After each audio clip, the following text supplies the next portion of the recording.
In Cuba, women have equal constitutional rights as men in the economic, political, cultural, and social fields, as well as in the family.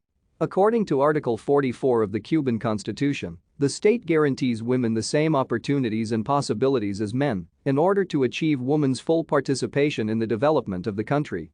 As of 2015, women hold 48.9% of the parliamentary seats in the Cuban National Assembly, ranking 6th of 162 countries on issues of female participation in political life. In the first half of the 20th century, women in Cuba had achieved a status comparable with that of other Latin American countries, such as Argentina and Chile.